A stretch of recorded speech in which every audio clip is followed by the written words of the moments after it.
Queridos irmãos e irmãs, a todos, sejam bem-vindos, sejam bem-vindas. Nós estamos aí na solenidade de São Pedro e São Paulo. Eu acho belíssima essa festa dos dois apóstolos, né? Eu tinha dito no início da celebração que os dois, eles são alicerçados como colunas da igreja. Uma coluna, a coluna de Pedro, instituição, a coluna de Paulo, pastoral, né? O pastoreio, né? Aquele que se preocupou com a missão. Os dois, cada um com a sua espiritualidade, conseguiram levar a palavra de Deus, organizar de verdade o reino de Deus nessa vida. Foram homens que lutaram contra sistemas grandes, não é? Em Jerusalém, homens que lutaram tanto a ponto de doar a própria vida, assim como fez Jesus.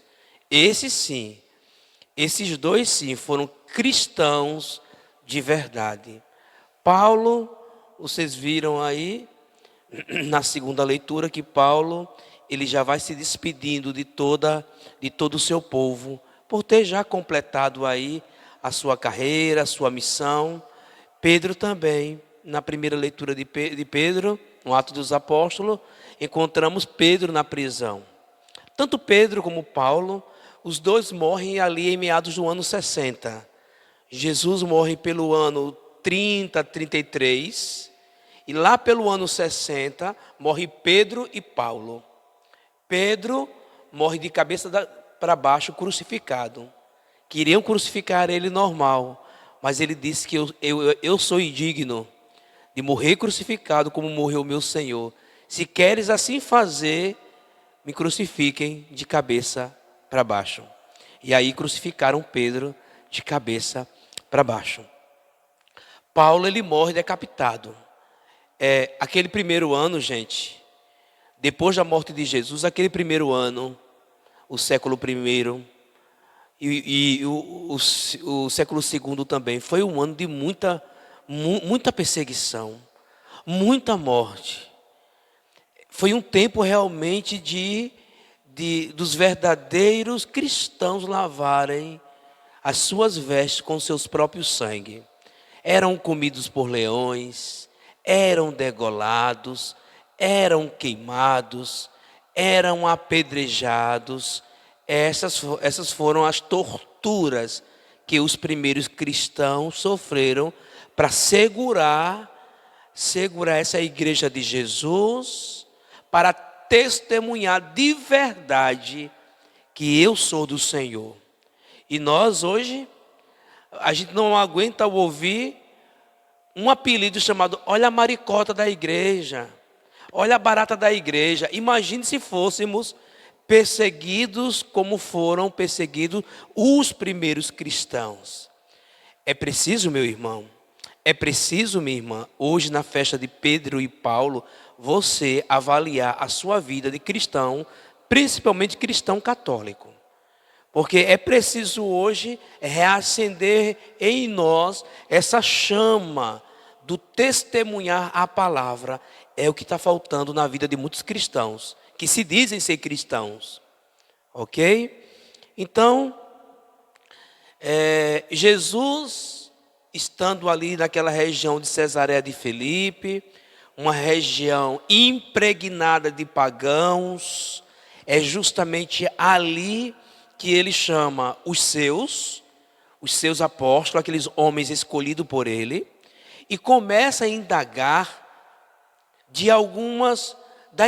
Jesus começa a indagar aos seus a sua própria imagem na região. E Jesus faz essa pergunta, para ver se de verdade o povo primeiro estão preparados para a igreja que virá, e depois faz a mesma pergunta aos seus eleitos, para ver se eles estão preparados e conseguem compreender o mistério da missão do Cristo. Jesus faz a pergunta aos seus em direção ao povo: quem dizem ser o Filho do Homem? Olha a pergunta profunda que Jesus faz aos seus. Você sabe me dizer o que é que eles dizem de mim? Eu acho que essa pergunta nós como cristãos deveríamos fazer. Eu já fiz várias vezes. Eu mesmo já fiz várias vezes a várias pessoas. Como é que o povo vê o padre por aí afora? Ah, assim, assim, assim e dessa forma. Que bom. E você, como é que você vê o padre? Eu sempre pergunto, no sentido de tentar compreender como é que a nossa imagem interna chega lá ao outro, né? Como é que está chegando a imagem? Jesus teve essa preocupação. E as respostas não foram boas. Os discípulos começaram a dizer: ah, Senhor, ali dizem que tu és Elias, outros te chamam de Jeremias, outros dizem que até o profeta João Batista ressuscitou. Dizem que tu és João Batista, dizem que tu és tudo, não é? A gente percebe aí na resposta daquele povo uma diversificação de opiniões que não consegue chegar em quem de verdade é Jesus. Na verdade, o povo não tinha compreendido em Jesus que ele é o Filho de Deus. De acordo com as respostas dadas, deu a entender que Jesus era simplesmente um profeta igual aos outros do Antigo Testamento. Observe bem uma coisa aqui. O povo parou o seu olhar numa visão arcaica. Eles não tiveram a capacidade de fazer com Jesus uma experiência do novo, daquele que está conosco, o Emmanuel, né? Eles não conseguiram fazer essa experiência. Acharam melhor se fixar no pensamento dos antigos profetas. Então, essa foi a barreira. Me dá a impressão que aqui houve um grande fechamento. Um fechamento para Jesus. E será que conosco também nós não nos comportamos dessa forma? Será que conosco também nós não ficamos com a ideia de Jesus, a ideia velha do que os outros dizem, sabendo-se que seria interessante fazermos aqui a experiência com o Senhor na palavra? Eu disse que a melhor palavra não é do Papa, a melhor palavra não é do padre, a melhor palavra não é do bispo, a melhor palavra é do Senhor na palavra. Porque pela força do Espírito Santo, Ele vai me dar o entendimento de como caminhar com o Senhor.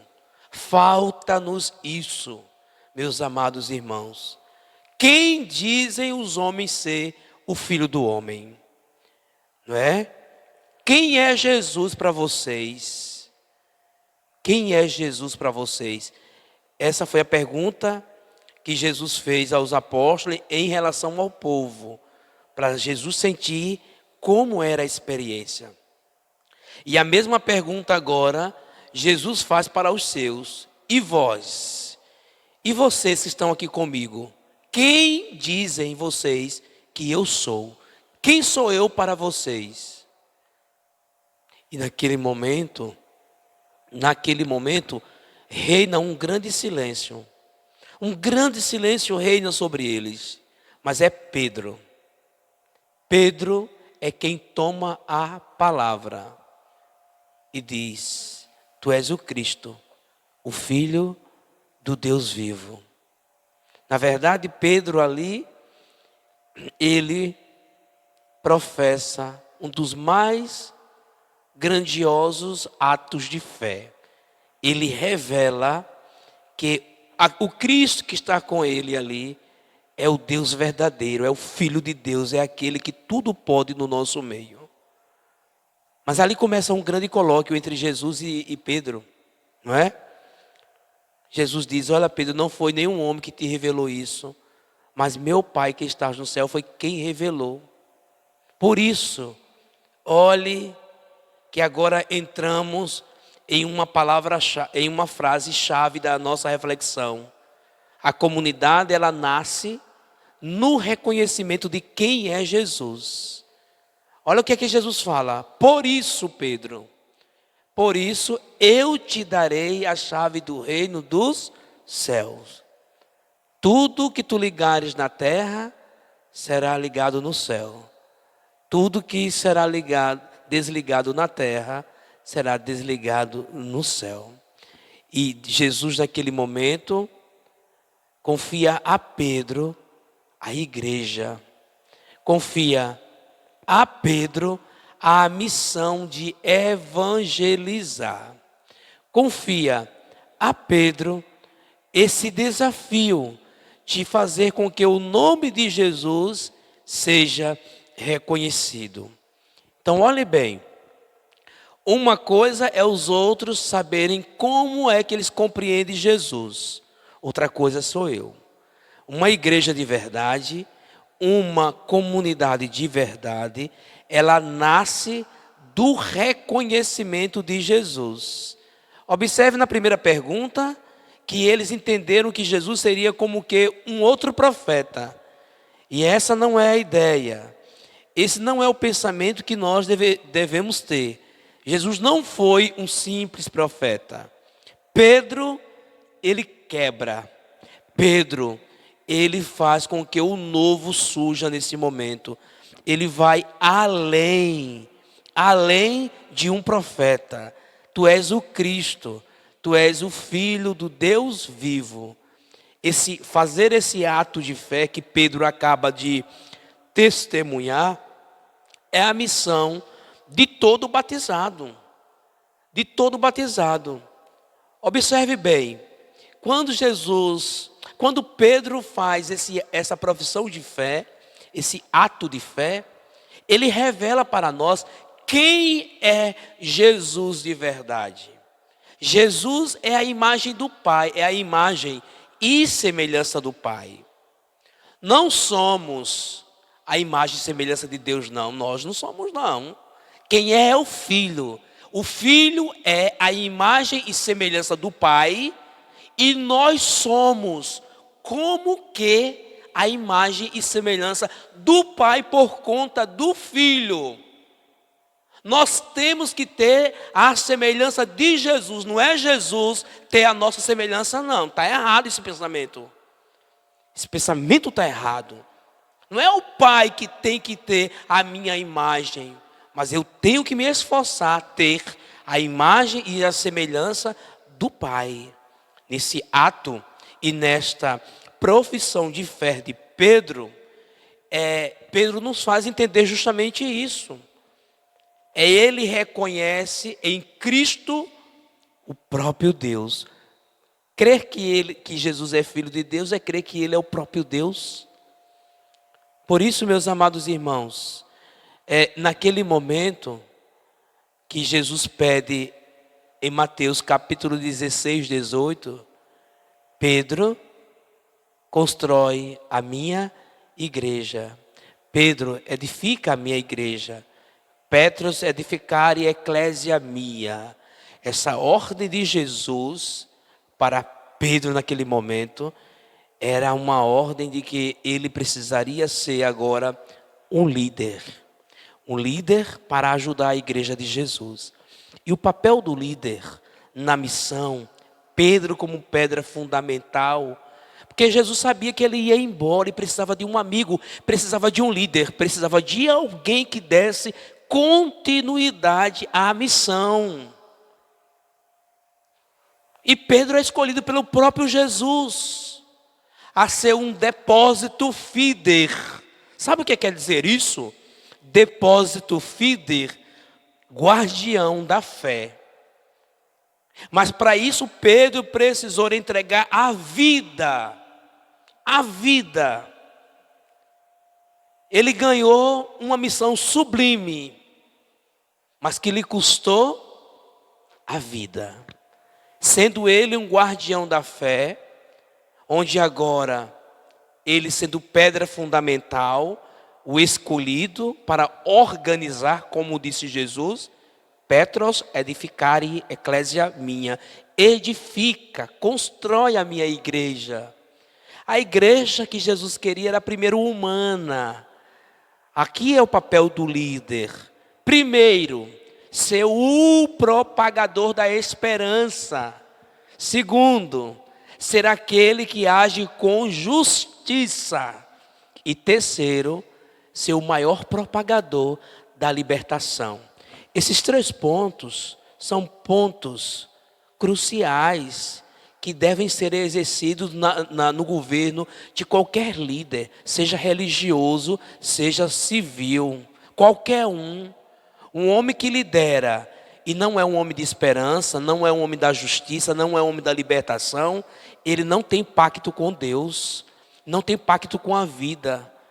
Porque diferente de algumas lideranças, diferente das lideranças de Jesus, as lideranças do mundo, elas não são lideranças de esperança. Nunca vai propagar esperança. Nunca vai propagar de verdade a justiça. É tão forte que o nosso país é conhecido no mundo como o país da corrupção. Então não é um país justo, por muitas lideranças nossas.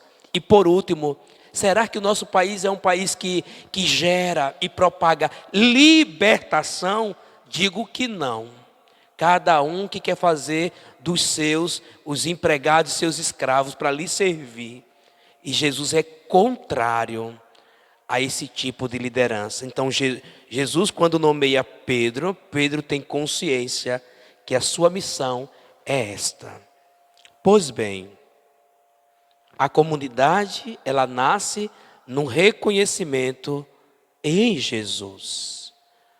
Tem uma canção, antes de eu falar da prisão de Pedro, tem uma canção que, quando te perguntares quem é Jesus de verdade para você, se você não souber responder, você tenta cantar essa canção. Porque essa canção, ela fala que Deus, que Jesus, Ele é rocha viva, que Jesus, Ele é fortaleza, e que Jesus, Ele é vitória na nossa vida. Muito bonita a canção. Precisamos aprender a meditá-la, para que o nosso testemunho seja mais eficaz. E a canção diz assim: só em Deus o repouso encontrei, só em Deus achei abrigo. Ele é rocha firme, amor. Ele é meu grande amigo. Ele é Jesus, meu Salvador. Jesus, meu Rei e Senhor. Eu sei, Ele é Jesus, meu Salvador. Jesus, meu Rei e Senhor. Só em Deus, só em Deus fortaleza encontrei para vencer o inimigo. Só em Deus a vitória alcancei. Ele sempre está comigo. Ele é Jesus, meu Salvador. Jesus, meu Rei e Senhor. Eu sei, Ele é Jesus, meu Salvador. Jesus, meu Rei e Senhor. Então, todas as vezes que perguntarem quem é Jesus de verdade para vocês, vocês digam: é meu amigo, é meu rei, é meu Deus, é meu Salvador. Nele encontro a paz, nele encontro o abrigo, nele eu encontro o descanso. Tu vai dizendo. Sabe por quê? Pedro, na primeira leitura de hoje, Pedro revela toda essa canção. Um homem preso, vocês viram na primeira leitura? Um homem preso, algemados, dentro de uma cela, com 16 homens tomando conta dele. Deus manda um anjo na prisão, dizendo: vai lá e eu quero Pedro agora. Ainda não era o momento da morte de Pedro. E o anjo vai lá, toca no ombro de Pedro, né? Mas enquanto Pedro estava na prisão, nós tínhamos já aí uma comunidade de oração.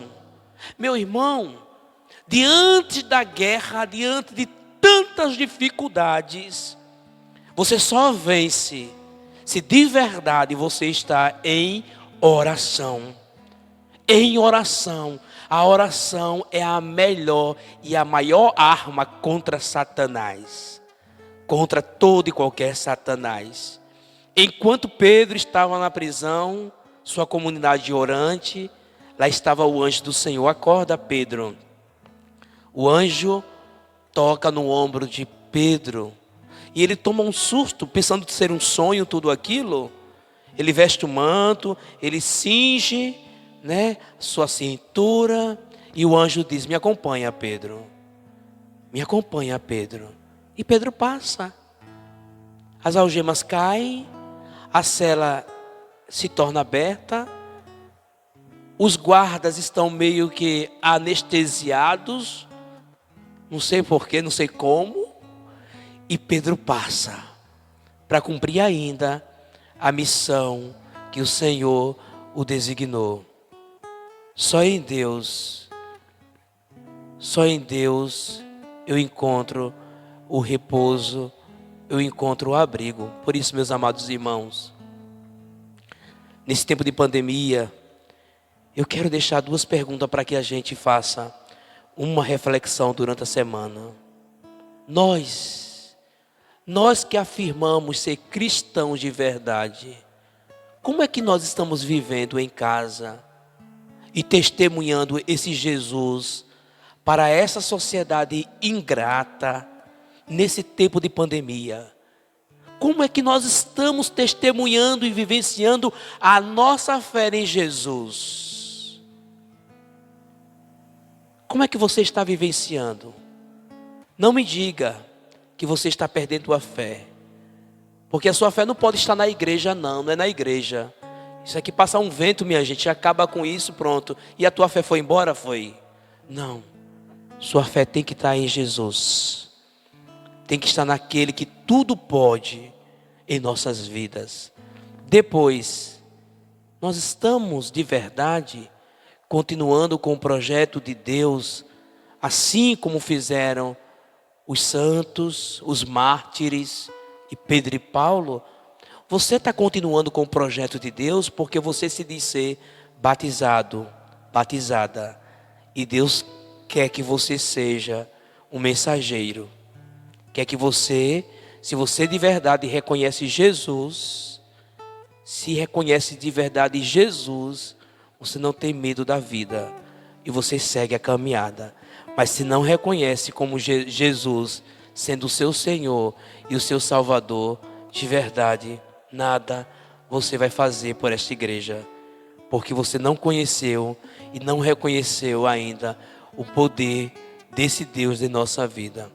Essa canção revela justamente isso, a grandeza e o poder que é Jesus. Ele é Jesus, meu Salvador, Jesus, meu Rei e Senhor, eu sei, Ele é Jesus, meu Salvador, Jesus, meu Rei e Senhor. Olha a segunda parte. Só em Deus fortaleza encontrei para vencer os inimigos. Só em Deus a vitória alcancei. Ele sempre está comigo. Vocês. Ele é Jesus, meu Salvador. Jesus, meu Rei e Senhor, eu sei. Ele é Jesus, meu Salvador. Jesus, meu Rei e Senhor. Maria do Rosário foi muito bem tendo cantado essa canção, onde nos faz entender quem de verdade é Jesus. Glória ao Pai, ao Filho e ao Espírito Santo.